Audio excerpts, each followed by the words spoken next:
Hey guys, welcome back. Today we're going to do the last issue of the Silver Surfer Warlock Resurrection, issue number 4 by Marvel Comics.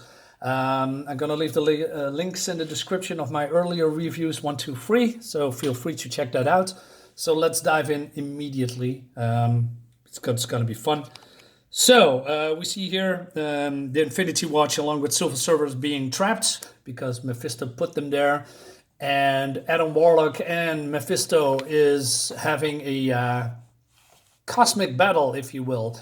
And I always loved Adam Warlock in a certain way because I know his power set, but sometimes Jim Starlin makes him even powerful always somehow. He always transcends what he presents. Even Mephisto's. I mean, Mephisto is seen here as a demon, as a charlatan, if you will. But he is way more powerful than he appears always. And this is just a aspect of him. And they are battling in Hades. And Hades is, according to Mephisto, is a part of Mephisto's soul or spirit. And the way that is now that Adam Warlock is now more bigger and battling him on the same plane is because Adam is the master of all souls because of his soul gem that he wears on his brow here, which makes it the fights really cool. Mephisto, taunts Adam Warlock because he said, "Well, you cannot beat me because I'm reigning supreme here," and Adam Warlock says, "Well, that may be the case, but he has a bargain with the Silver Surfer that he is going to return the soul of Shalla-Bal that he has hold him in his possession, and that he do everything to, return her to the Silver Surfer, to Norrin Red." So they're battling, and art spectacular. It's Jim Starlin, and you cannot go bad with him. And oh, by the way, skipping a few pages because do you remember these pages from Dungeons and Dragons? Although I never been a Dungeons and Dragons guy, I never played a game, but I always like the art and keeping a little bit updated about what's going on. But they're battling in some kind of an energy sphere, and there are forces coming out of it, and they're destroying the realm a little bit by bit because they are the forces are so incredible. Silver Surfer and Infinity Watch falling into the pits of Hades, or the depths, and they need to escape before they are getting swallowed by it. And Drax wants to get out, and he has the power, but by doing so, he can kill the Infinity Watch. But Moondragon says, "Well, I'm going to protect you all with her telekinetic powers." So Drax escapes, and again, look at this. This looks great. This looks stunning. It is a display of power of Drax and also all the other members. Putting the effort to protect each other and help each other. Looks great. While suddenly inside the sphere, Mephisto is changing gear, and that rhymes. And he using the powers of deception to, throw Adam off his game. And he's using powers of illusion, battling from different planes and from different sides. And then, Adam uses his mental powers. Well, not mental powers, his power of his gem to seek out the real Mephisto because there are more duplicates and illusions. And he beats him, sorry, I'm rambling a little bit. Mephisto is experiencing physical pain, and then he cannot stand it, and he transforms it into one of his other aspects of his demonic form. And I always love these play on words. What I said it last time in the other comics as well. From this moment on, satanic communication is your lot. And Adam replies that with abandon is the thin veneer of the pseudo sophistication. Those little play on words that you don't see much in comics anymore. I just love that. it's fun writing. I love to see what's going on, not only physically and on paper, but also how they battle each other with words, and that's great. And then, but Mephisto releases the soul of Shalla-Bal, and Silver Surfer from the outside sees that it's going out of the sphere, and he wants to catch it. And but there are so many powers at display, and it seems that Mephisto, again, one of his demonic aspects, is on even level of Adam Warlock. And I have a little bit of a problem with that, because Adam Warlock, powerful as he is, with his own powers and the power of the Mind Stone, he is not on the same level as Mephisto, because Mephisto is, in my opinion, more like towards God level, and Adam Warlock is not. But in this comic, they are even. It could be that they are battling on a plane of the minds, and since Adam is, master of the minds, could be, but still, right? It's Mephisto. He's in my opinion too powerful for him. But hey, comics, and there has to be some kind of a even playing field.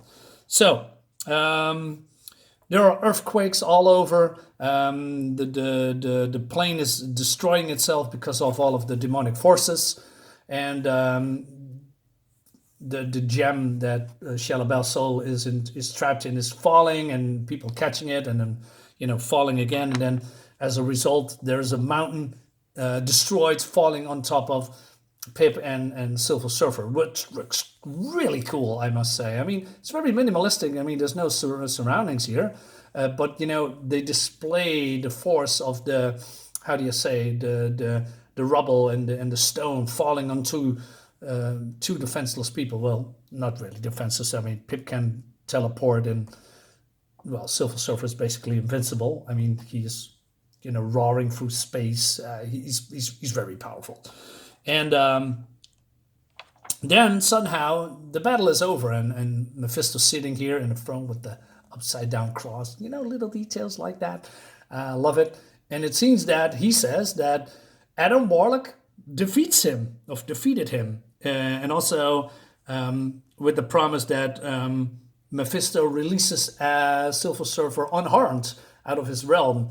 And Silver Surfer, hey, why didn't they get me? Why didn't they rescue me? And then we see here a conversation between Silver Surfer and Mephisto, and basically Mephisto implies that Adam Warlock has his own motivations, and that he has the gem or the crystal with the soul of Shalla-Bal, and that he's going to use it to manipulate and control the Silver Surfer. Basically, there's something going on, and Silver Surfer believes him. So he's getting out of the realm, and he flies back to the planet where the body of Shalla-Bal resides. And there is also the Adam Warlock and the rest of the team waiting for him. And Gamora says, "I warned you that leaving him was a big mistake." And Adam Warlock says, "I had no choice. I immediately need to reunite Shalla-Bal's soul with the body. There was some kind of a priority, because otherwise her body deteriorates or something, or dies without the soul. Something like that. I'm not entirely sure." But then we see here Silver being possessed, as it were, and his mind is clouded. It attacks Adam Warlock, and like I said, it's astonishing that Adam Warlock could be so easily overthrown and capture or attacks Silver Surfer. And then Shalla-Bal, reunited with her soul, comes out and basically calms the Silver Surfer, and Silver Surfer. So what? Silver, Jesus, said that 10 times in a row. Jesus Christ. Comes to himself again, and they have a nice private chat with each other. And Moondragon says, "Don't you guys just love happy endings?" And then Warlock says, "As long as life goes on, there are no happy endings." And that's a thing that I like and also dislike. Well, dislike is a big word, but of Adam Warlock, he is always has a nihilistic, depressing vibe over him. Nothing is good. Everything is, well, let's say he's very neutral. He doesn't experience joy. sadness or love. That those things are very alien to him, right? And and that's why he is Adam Warlock. He is always in between, while Silver Surfer is on the other side of the spectrum. He has experienced loss a lot. The loss of Shalla-Bal, the loss of his friends, the loss of other lovers, being manipulated by Mephisto, Galactus, and other beings. He's always, experienced some kind of grief and loss. And I'm going to come a little bit later to that what I said, but I want to show you that Shalla-Bal cannot stay with Silver Surfer because he has a kingdom to run on Zenla, and there are other threats to deal with, like the Skrulls and the Shi'ar Empire.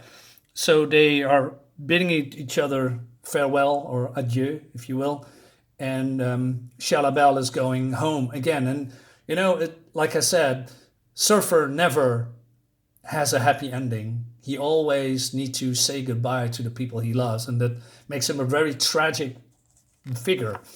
And even at the end, while Adam justify his means, and Silver Surfer, did was your plan all along? And he said, yeah.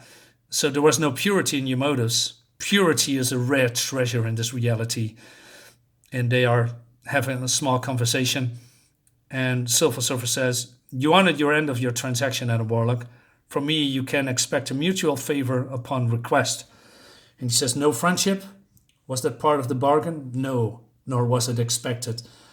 And Gamora said, that was pretty cold of you, Adam. As is life, he says.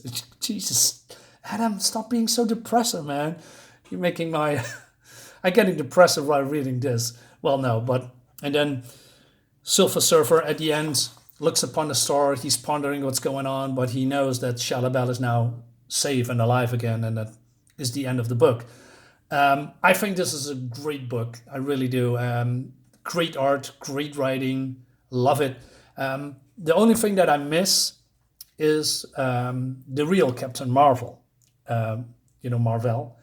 I think, along with Adam Warlock and Silver Surfer, I think they are the perfect trinity. And what I mean with that is that Marvel, when he was alive, before he died, he was more the positive side, although he can be depressive too, but more, how do you say, he's more emotional, passionate, because he has a lover, he has friends that he cares about. Well, Adam Warlock is everything in between, like I said a moment ago. And Silver Surfer is the other side of the spectrum, the more negative. Everything he experiences is nihilistic. It's, he experienced loss a lot. Well, Marvel is more the positive side. All he experienced loss a lot. And he fought Thanos, who is the nihilistic villain of the whole, even at the end of his life, Marvel needs to battle Thanos in his mind before he died, before he met his demise with cancer, which is terrible. I wish he was alive, but at the same time, if he was alive now, would his character being done justice by modern Marvel? I don't think so. He was thriving the best in the 90s, I think, just like this comic. So I wish at this time he was alive, but he isn't. And maybe it's for the best. Overall, I think this comic is fantastic because Jim Starlin can do no wrong, for me anyway. So that concludes this whole saga. Guys, thank you so much. Hope you enjoyed the video. And I'll see you next time. Till then.